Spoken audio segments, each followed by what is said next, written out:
Hi friends, R4iലേക്ക് എല്ലാവർക്കും സ്വാഗതം. അപ്പോൾ ഇന്ന് വിപണിയിൽ ബ്രോഡ് ബേസ്ഡ് ആയിട്ടും അതുപോലെ അക്രോസ് എല്ലാ സെക്ടേഴ്സിലും നല്ലൊരു ബൈങ് പ്രകടമായിട്ടുള്ള ഒരു ദിവസമായിരുന്നു. അപ്പോൾ ഇന്ന് നിഫ്റ്റി അതിൻ്റെ പ്രധാനപ്പെട്ട റെസിസ്റ്റൻസ് ലെവലിന് മുകളിൽ ക്ലോസ് ചെയ്തിരിക്കുകയാണ്. അപ്പോൾ ഇന്ന് 150 പോയിന്റ് ഉയർന്നിട്ട് 27,875 നിഫ്റ്റി നിൽക്കുന്നത്. ഇപ്പോൾ ഇവിടെ ഇന്ത്യ US ട്രേഡ് ഡീല് അതൊരു യാഥാർത്ഥ്യമാകാൻ പോവുകയാണെന്ന ഒരു ഓപ്റ്റിമിസം മൊത്തത്തിൽ മാർക്കറ്റിലുണ്ട്. അതുകൂടാതെ തന്നെ US എക്കണോമി ഷട്ട് ഡൗൺ അവസാനിക്കുകയും ചെയ്യുന്ന ആ ഒരു അന്തരീക്ഷം പൊതുവെ മാർക്കറ്റിൻ്റെ ഒരു സെൻറ്റിമെൻറ്റ്സ് ഉയർത്തിയിട്ടുണ്ട്. അത് മൊത്തത്തിൽ ഇൻവെസ്റ്റേഴ്സിൻ്റെ ആത്മവിശ്വാസവും വർദ്ധിപ്പിച്ചിട്ടുണ്ട്. അപ്പോൾ ഇന്ന് നിഫ്റ്റിയുടെ വിവിധ സെക്ടറുകൾ നമ്മൾ നോക്കിക്കഴിഞ്ഞാൽ ഏറ്റവും അധികം റാലി നടന്നത് നിഫ്റ്റി IT ഇൻഡെക്സിലാണെന്ന് കാണാം. ഇന്ന് 2% ഒരു റാലി അവിടെ നടക്കുകയുണ്ടായി. അപ്പോൾ IT ഇൻഡെക്സിലുള്ള എല്ലാ സ്റ്റോക്കുകളും ഇന്ന് പോസിറ്റീവിൽ ക്ലോസ് ചെയ്തിട്ട് കാണാം.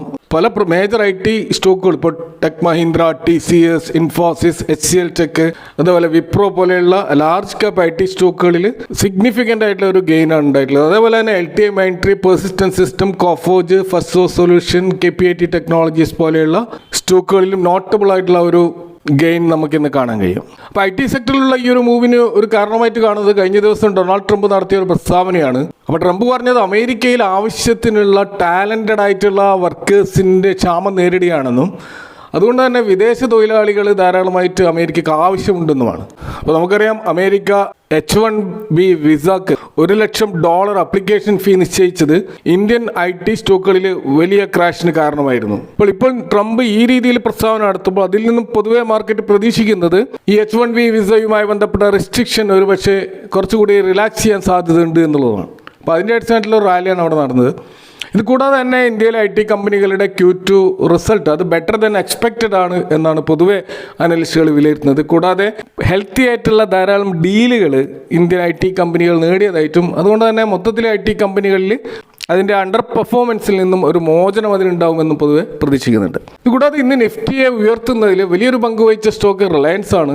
1.5 ഒരു റൈസ് റിലയൻസ് സ്റ്റോക്ക് നടക്കുകയുണ്ടായി.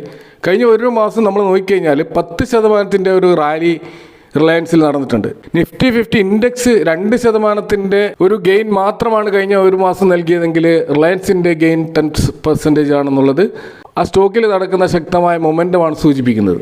അപ്പോൾ ഇവിടെ റിലയൻസിൻ്റെ സ്ട്രോങ് ആയിട്ടുള്ള Q2 ഏർണിങ്സും അതുപോലെ പല ബ്രോക്കറേജ് ഹൗസുകളും പ്രത്യേകിച്ച് ഗോൾഡ്മാൻ സാക്സ് പോലെയുള്ള ലീഡിംഗ് ബ്രോക്കറേജ് ഹൗസുകൾ ഇതിൻ്റെ റേറ്റിംഗ് ഉയർത്തിയത്.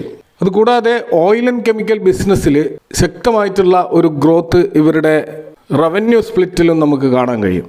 ഇപ്പോൾ ഈ സ്റ്റോക്ക് 52 വീക്ക് ഹൈയോട് അടുത്താണ് ട്രേഡ് ചെയ്യുന്നത്. അപ്പോൾ ഇതിന് സഹായിച്ചിട്ടുള്ളത് പ്രത്യേകിച്ച് റീറ്റെയിൽ മാർജിൻ ഉയർന്നിട്ടുണ്ട്, പ്രത്യേകിച്ച് ഡൊമസ്റ്റിക് ഫ്യൂവൽ ബിസിനസ്സിൽ. കാരണം റഷ്യയിൽ നിന്ന് വൻതോതിൽ ഓയിൽ ഇറക്കുമതി ചെയ്തത് റിലയൻസിൻ്റെ പ്രോഫിറ്റബിലിറ്റി വലിയ തോതിൽ ഉയർത്തിയിരുന്നു. ഇത് കൂടാതെ ലാർജ് സ്കെയിലായിട്ടുള്ള റിന്യൂവബിൾ എനർജി പ്രൊജക്റ്റുകളും റിലയൻസിൻ്റെ ഈ ഒരു മുന്നേറ്റത്തിന് കാരണമായിട്ടുണ്ട്.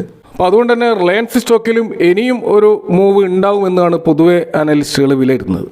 ഇതുകൂടാതെ ഇന്ന് മാർക്കറ്റിൽ വളരെ പോസിറ്റീവായിട്ട് മുന്നോട്ട് നയിക്കുന്നതിൽ സഹായിച്ചിട്ടുള്ള ഒരു കാര്യം ബീഹാർ എക്സിറ്റ് പോൾ റിസൾട്ടുകളാണ് എന്നും കാണാൻ കഴിയും. കാരണം അവിടെ NDAയുടെ ഒരു മെജോറിറ്റി ഉണ്ടാകുമെന്നാണ് പൊതുവെ എക്സിറ്റ് പോൾ റിസൾട്ടുകൾ പറയുന്നത്. അപ്പോൾ അങ്ങനെയാണെങ്കിൽ അത് മോഡി ഗവൺമെൻറ്റിനെ സംബന്ധിച്ചിടത്തോളം വലിയ ആശ്വാസകരമായിരിക്കും. 2026 സ്റ്റേറ്റ് പോളുകളിൽ നല്ല പെർഫോമൻസ് നടത്താൻ ഒരു പക്ഷേ ഈ ഒരു റിസൾട്ട് അവരെ സഹായിച്ചേക്കാം. എന്നാൽ ഈ എക്സിറ്റ് പോളിന് വിരുദ്ധമായിട്ടാണ് റിസൾട്ട് വരുന്നതെങ്കിൽ അത് സ്റ്റോക്ക് മാർക്കറ്റിൽ വലിയ ക്രാഷിന് സാധ്യതയുണ്ട്. അതുകൂടാതെ NDAയെ സംബന്ധിച്ചിടത്തോളം അവരുടെ സ്ട്രാറ്റജിയിലുള്ള വലിയ പരാജയമായിട്ടും അത് കണക്കാക്കപ്പെടും. കാരണം ഓവർ സെൻട്രലൈസേഷനും അതേപോലെ വെൽഫെയർ ആക്ടിവിറ്റികളിലൂടെ വോട്ടേഴ്സിനെ സ്വാധീനിക്കാൻ കഴിയുമെന്നൊക്കെയുള്ള അബദ്ധധാരണകളൊക്കെ ചിലപ്പോൾ പൊളിച്ചെഴുതേണ്ടി വരും. അതുകൂടാതെ കേന്ദ്ര ഗവൺമെൻറ്റിൻ്റെ ആ ഒരു അലയൻസിൽ വലിയ ചേഞ്ചസ് വരാനും അത് സഹായകമാകും. അപ്പോൾ അതുകൊണ്ട് തന്നെ റിയൽ റിസൾട്ട് അത് എക്സിറ്റ് പോളിനെ കവച്ചു വെക്കുന്ന രീതിയിൽ വന്നാൽ മാത്രമേ മാർക്കറ്റിൽ അടുത്ത ഒരു ഫർദർ റാലിക്ക് അത് കാരണമാവുകയുള്ളൂ. ഇനി നമ്മളിന്ന് നിഫ്റ്റിയുടെ ലെവലുകൾ നമ്മൾ പരിശോധിച്ചാൽ 25,625, 25,500 എന്നുള്ള ആ ഒരു സപ്പോർട്ട് ലെവൽ അത് വളരെ സ്ട്രോങ് ആയിട്ട് തന്നെ നിൽക്കുകയാണ്. അപ്സൈഡിൽ 25,800 അതുപോലെ 25,900 ഈ ലെവലുകൾ ഒരു റെസിസ്റ്റൻസ് ലെവലായിട്ട് നിൽക്കുകയാണ്. ഇൻ കേസ് നിഫ്റ്റി ഇനി താഴോട്ട് വരികയാണെങ്കിൽ അത് 25,600 താഴെ പോയാലാണ് ഒരു വീക്ക്നെസ് നമുക്ക് കാണാൻ കഴിയുള്ളൂ. 25,600 മുകളിലാണ് നിഫ്റ്റി നിൽക്കുന്നതെങ്കിൽ എപ്പോഴും അത് ഒരു ബുള്ളിഷ് സാധ്യത നിലനിർത്തുന്നുണ്ട് എന്ന് നമുക്ക് പറയാം. ഇനി നമ്മൾ സ്റ്റോക്ക് സ്പെസിഫിക് ആയിട്ടുള്ള ചില കാര്യങ്ങൾ നോക്കുകയാണെങ്കിൽ ടാറ്റ പവറിൻ്റെ റിസൾട്ട് വന്നിരുന്നു. റിസൾട്ട് അത്ര മികച്ചതായിരുന്നില്ല. ഇപ്പോൾ ഹെവി മൺസൂൺ അത് ഈ കമ്പനിയുടെ ഇലക്ട്രിസിറ്റി ഡിമാൻഡ് കുറച്ചിട്ടുണ്ട് എന്നാണ് പൊതുവെ വിലയിരുത്തുന്നത്. പ്രത്യേകിച്ച് തെർമൽ ഹൈഡ്രോ മേഖലയിലുള്ള ഇവരുടെ ഇലക്ട്രിക് പ്രൊഡക്ഷനിൽ 46% ഒരു ഡിപ്പാണ് ഉണ്ടായിട്ടുള്ളത്. എന്നാൽ റിന്യൂവബിൾ എനർജി മേഖലയിൽ അതിൻ്റെ ഇൻകം ഏകദേശം ഡബിൾ ആയിട്ട് ഉയർന്നിട്ടുമുണ്ട്. അതുപോലെ ട്രാൻസ്മിഷൻ മേഖലയിൽ, ഡിസ്ട്രിബ്യൂഷൻ മേഖലയിൽ 7% ഒരു ജമ്പ് ഉണ്ടായിട്ടുണ്ട്. അപ്പോൾ ഇതിൽ നമുക്ക് മനസ്സിലാക്കാൻ കഴിയുന്ന ടാറ്റ പവറിൻ്റെ ആ റിന്യൂവബിൾ എനർജി സെഗ്മെൻ്റ് ആണ് ആ സ്റ്റോക്കിൽ ഒരു മൊമെൻ്റം ഉണ്ടാക്കിയത്. അപ്പോൾ ആ ഒരു മേഖലയിൽ ഇപ്പോഴും ടാറ്റ പവർ സ്ട്രോങ് ആയിട്ട് തന്നെ നിൽക്കുകയാണ്. അതുകൊണ്ട് തന്നെ ഈ ഹൈഡ്രോ തെർമൽ പവർ മേഖലയിൽ ഉണ്ടാകുന്ന സെയിൽസ് ഡിപ്പ് അതിൻ്റെ ഫ്യൂച്ചർ പൊട്ടൻഷ്യലിനെ വലിയ തോതിൽ ബാധിക്കില്ല എന്ന് നമുക്ക് മനസ്സിലാക്കാം. ഇപ്പോൾ ടാറ്റ പവർ 16 ഗിഗാവാട്ട് കപ്പാസിറ്റിയാണ് സെപ്റ്റംബർ ക്വാർട്ടറിൽ ആഡ് ചെയ്തിട്ടുള്ളത്. ഇപ്പോൾ ഇവരുടെ ടോട്ടൽ ഇൻസ്റ്റാൾഡ് കപ്പാസിറ്റി 501 ഗിഗാവാട്ടായിട്ട് ഉയർന്നിട്ടുണ്ട്.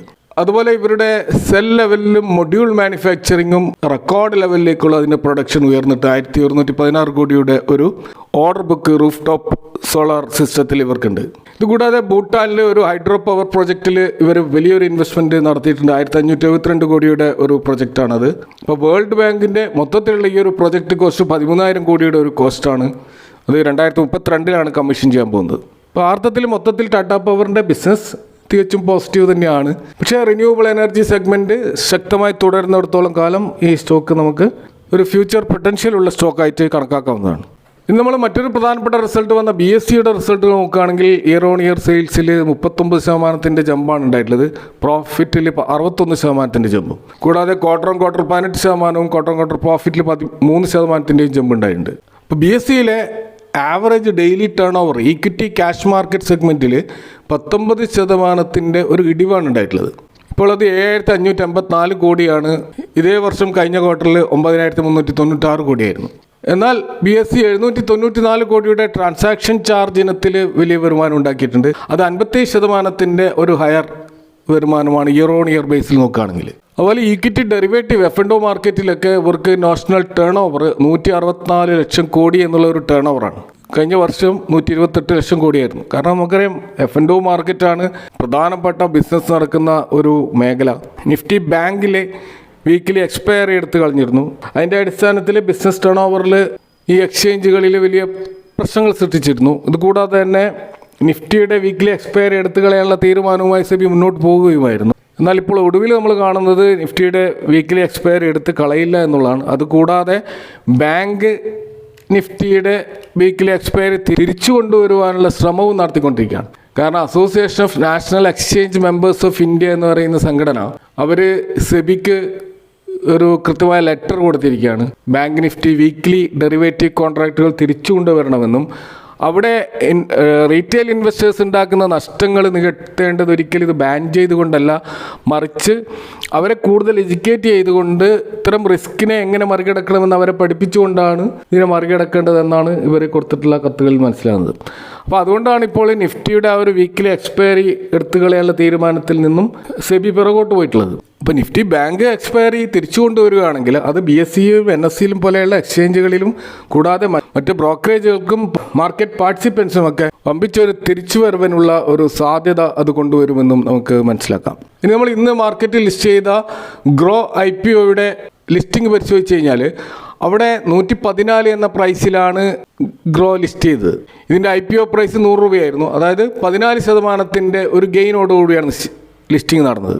അപ്പോൾ ആക്ച്വലി ഇത് ഗ്രേ മാർക്കറ്റ് പ്രീമിയത്തെ ബീറ്റ് ചെയ്യുന്ന ഒരു ലിസ്റ്റിംഗ് ആയിരുന്നു. കാരണം ഗ്രേ മാർക്കറ്റ് പ്രീമിയം 5% മാത്രമായിരുന്നു. എന്നാൽ ലിസ്റ്റിങ്ങിന് ശേഷം നടന്നത് അഭൂതപൂർവമായ ഒരു റാലിയാണ് ഈ സ്റ്റോക്കിൽ ഉണ്ടായത്. ഏകദേശം 31% അപ്സൈഡിലാണ് ഇപ്പോൾ ഇത് ക്ലോസ് ചെയ്തിട്ടുള്ളത്. അതായത് 25% ഒരു റാലി നടന്നത് ലിസ്റ്റിങ്ങിന് ശേഷമാണ്. അപ്പോൾ അങ്ങനെ നോക്കുമ്പോൾ ഗ്രോ IPOയുടെ ലിസ്റ്റിംഗ് ഒരു വമ്പിച്ച വിജയമാണ്. അപ്പോൾ ഇത് മൊത്തത്തിൽ ഈ IPO മാർക്കറ്റിലുണ്ടായിട്ടുള്ള ആ ഒരു നെഗറ്റിവിറ്റിയെ ഇല്ലാതാക്കാൻ സഹായിച്ചിട്ടുമുണ്ട്. അതുകൊണ്ട് തന്നെ ഇനി വരാൻ പോകുന്ന IPOകൾക്ക് ഇതൊരു പോസിറ്റീവ് ബൂസ്റ്റ് നൽകാൻ ഒരുപക്ഷെ സഹായിച്ചേക്കും. ഇനി നമ്മൾ മാർക്കറ്റിൽ വന്ന മറ്റൊരു പ്രധാനപ്പെട്ട റിസൾട്ട് നോക്കുകയാണെങ്കിൽ ഏഷ്യൻ പെയിൻറ്റ്സിൻ്റെ റിസൾട്ടാണ്. അത് സ്ട്രീറ്റ് എസ്റ്റിമേറ്റിനെ ബീറ്റ് ചെയ്യുന്ന ഒരു റിസൾട്ടായിരുന്നു. വളരെ ഹെൽത്തി ആയിട്ടുള്ള ഒരു വോളിയം ഗ്രോത്ത് ഈ സ്റ്റോക്കിൽ ഉണ്ടായിട്ടുണ്ട്. അതിൻ്റെ അടിസ്ഥാനത്തിലുള്ള ഒരു മാർജിൻ എക്സ്പാൻഷനും സ്റ്റോക്കിൽ ഉണ്ടായിട്ടുണ്ട്. ഇപ്പോൾ ഏഷ്യൻ പെയിൻറ്റ്സിൻ്റെ റവന്യൂ 6.3% അപ്പായിട്ടുള്ളത്. ആ ബ്ലൂംബർഗിൻ്റെ എസ്റ്റിമേറ്റ് 8,157 ആയിരുന്നു. അപ്പോൾ അതിനെ ബീറ്റ് ചെയ്തുകൊണ്ട് 8,531 കോടിയുടെ റവന്യൂ ആണ്. പോസ്റ്റ് ചെയ്തിട്ടുള്ളത്. ഇതുകൂടാതെ എബിറ്റയിലും 21% ജമ്പ് ഉണ്ടായിരുന്നു. അതും ബ്ലൂംബർഗ് എസ്റ്റിമേറ്റിനെ ബീറ്റ് ചെയ്തതായിട്ട് കാണാം. അതുപോലെ മാർജിൻ 15% നിന്നും 17% ഉയർന്നിട്ടുണ്ട്. Bloomberg estimate 16%. കൂടാതെ നെറ്റ് പ്രോഫിറ്റ് 43% ജമ്പാണ് ഉണ്ടായിട്ടുള്ളത്. ബ്ലൂംബർഗിൻ്റെ എസ്റ്റിമേറ്റ് 857 കോടിയായിരുന്നു. ആക്ച്വലി വന്നിട്ടുള്ളത് 994 കോടിയാണ്. അപ്പോൾ ഇത്തരത്തിൽ നോക്കുകയാണെങ്കിൽ ഏഷ്യൻ പെയിൻറ്റ്സ് മൊത്തത്തിൽ മാർക്കറ്റിനെ അണ്ടർ പെർഫോം ചെയ്ത് നിൽക്കുമായിരുന്നു. അപ്പോൾ ആ ഒരു ലെവലിൽ നിന്നും ഒരു തിരിച്ചുവരവാണ് നമുക്ക് ഇതിൻ്റെ ബിസിനസ്സിൽ കാണാൻ കഴിയുന്നത്. അപ്പോൾ തീർച്ചയായിട്ടും അത് സ്റ്റോക്കിൻ്റെ മുന്നോട്ടുള്ള പ്രയാണത്തിൽ വലിയ ബൂസ്റ്റ് ചെയ്യാൻ സാധ്യതയുണ്ട് എന്ന് വേണം മനസ്സിലാക്കാൻ. അപ്പോൾ ഇതൊക്കെയാണ് ഇന്നത്തെ മാർക്കറ്റ് റിലേറ്റഡ് ആയിട്ട് ഇവിടെ ഷെയർ ചെയ്യാനുള്ളത്. ഈ വിഷയങ്ങളുമായി ബന്ധപ്പെട്ട നിങ്ങളുടെ അഭിപ്രായങ്ങളും കമൻറ്റുകൾ അറിയിക്കുക. Thank for watching. See next time with another video.